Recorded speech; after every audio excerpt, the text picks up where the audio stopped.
So welcome the final Mental Health Matters for calendar year 2023, and we will end with a bang. Great topic of discussion this morning. I'll get to that very soon. Let me firstly wish Johanse and his family and all those that look at the program and enjoy this every single Thursday a Happy New Year. Johanse, all the best, man. Jason, thank you very much. Season greetings to everyone viewing and those who've been viewing all year round. Thank you very much for, again, mentioning the topics, saying what helped, what didn't help, etc., so that we can make this segment much better.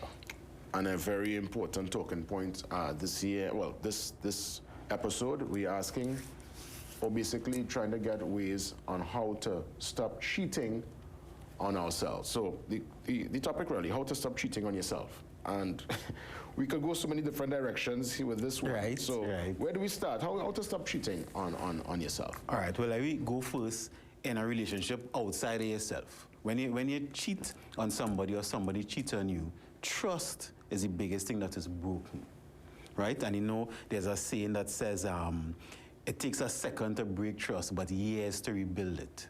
So if we're going now to stop cheating on yourself, there are many times that we say we are going to do something and we didn't do it. So we break any trust with ourselves. And if we continuously do it, let's say we say we're going to lose weight, like we use something simple. And we say we want to lose weight for years, and we're saying it and we're saying it and we're not doing it. After a while, you wouldn't even trust yourself. So now when you want to make a promise to yourself, you wouldn't even believe your own self. You might say, I want to become healthier, I want to study this, I want to get a degree, I want to, etc. And you would say these things, but it wouldn't even make sense to yourself.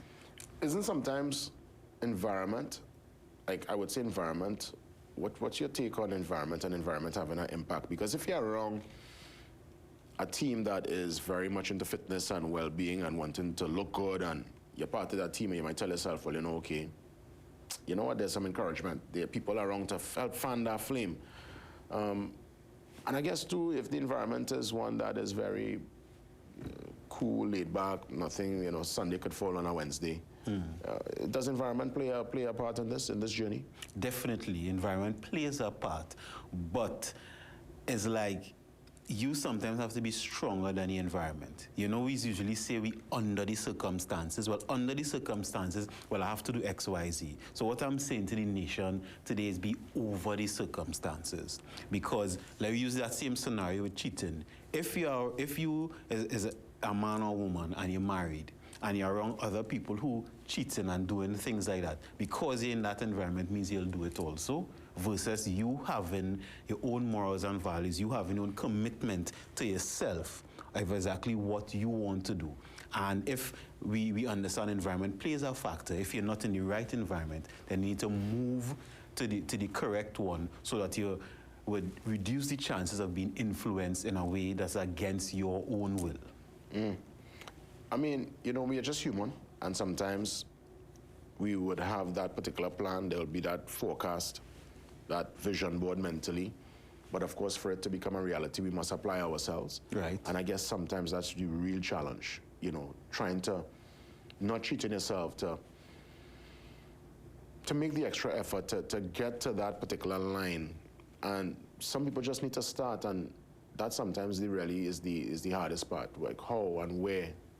How to start? Be realistic. So at the end of the year, especially at this time when we're going into the new year. Plenty of resolutions, right? And sometimes it's broken on the first day? Correct. Real emotions. We want to change this. We think back on the past year, oh gosh, I should have X, Y, Z. Be realistic about it, right? If you say, let's go, I want to exercise every day, all right? That could be very ambitious if you didn't do the year before.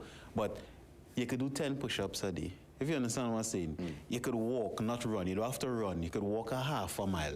You could do something. Think about something that you could actually do every day. You might say, I want to eat less of something. I want to do more of this. Just do it in small increments. Something that I could say, you know what, I do 10 push-ups a day. That might mean me a lot. But you could tell yourself and you give yourself the confidence so you could be able to trust yourself. So you can move on to 11, 12, etc. I want to go to the gym every day. Right? You have to know where the gym is. If the gym is somewhere far, it might be unrealistic because to get there might cause you problems. I want to read a book I read a book for the year, it might be easier to read one page. If you understand what I'm saying, instead of trying to read a chapter or 2 chapters a day, you read one page. So do it in small increments. Just like how you rebuild trust with someone else in small increments, going forward for the new year, do small things. Yeah, because it's a really emotional time. Many would sit and have that conversation with themselves, and you want to go into the new year with a restart, with a fresh perspective, with a change. And sometimes there is that disappointment when very early in the year, you find yourself going back into old habits. It's very emotional, this particular time of the year. Jason, just do one thing, don't be over-ambitious. Yes, you may have 20 things you need to do to improve your life, but if you could just do one for 2024, that's better than putting yourself on the strain. And of course, if you do one and complete it, you'll get the encouragement to do 2, 3, 4. But if you tell yourself, I have 20 things, if you think about it, you put all that pressure on yourself beforehand. Before the year even starts, you start to feel tired. You start to feel defeated, because if you couldn't trust yourself before, right now, putting yourself under all this strain, you definitely wouldn't have the zeal to do it. Interesting. You know, really quick off topic, I saw something recently and I said I wanted to ask you. So I was talking to a friend, they were a bit emotional about something they were going through, and I brought a rational discussion to the emotional place. All right. And I saw where someone was suggesting when somebody is emotional and expressing themselves, it's best we listen, let the emotion come out, and in a future discussion, then it could bring up the rational or bring the real hardcore, sometimes the truth that they might not want to hear at that point in time. It might be better you delay the truth when somebody is very emotional in that particular moment and expressing themselves. I wanted to kind of ask you if that made any sense, if you understand what I'm saying. Yeah, I understand exactly what you're saying, and that has validity, because if somebody venting or ventilating in that moment and emotions are high, you're not really thinking logically or rationally. So if you bring logic or rational into it in the middle of that, it may seem like if you're negating what they say.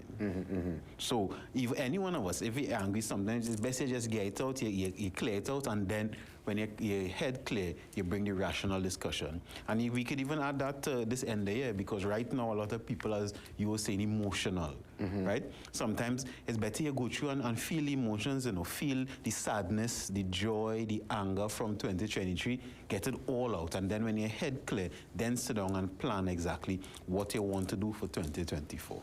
Yeah. What do you say to, and I'm just glad you was able to kind of bring that into the discussion, at this answer. What do you say to the person who they've made an art, they've made it almost a craft on cheating on themselves, on telling a lie, on living a lie, on being able to put up a facade? I mean, they've done it for so long, it's now part of their existence. It's how they survive, it's how they able to even make strides. Some people get through, showing a different face when they know deep inside that's really not the scenario. What do we say to that person?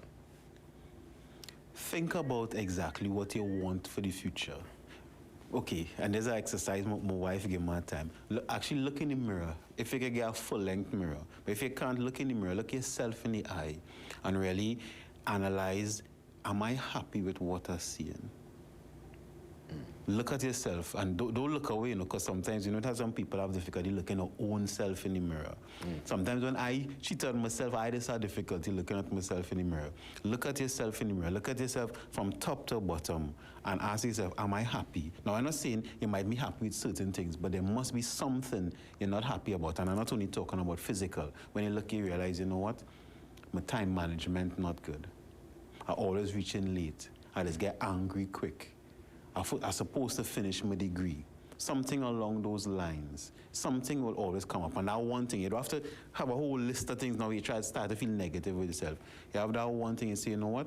I could change that or want to change that. You write that down and then you put how.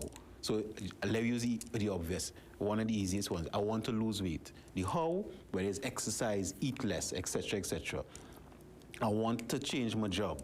I need to study something else, etc., etc. Just look at yourself and choose that one thing, and then, of course, flesh it out how you're going to do it. Yancey, as we wrap up on this Thursday morning, I'll give you a chance to extend New Year greetings to the nation and just give folks a little flavor as to what we can expect in 2024. People, we're going into 2024. Don't cheat on yourself. Make sure and do what you say you're going to do, but be realistic about it. Don't make goals that you know beyond your scope. Don't make life complicated, because even though life is not easy, it's really not that hard. Thank you for listening. Yuanse Ayodike, Behavioral Change Specialist, Mental Health Matters, Thursday, and we will continue with the segment into calendar year 2024.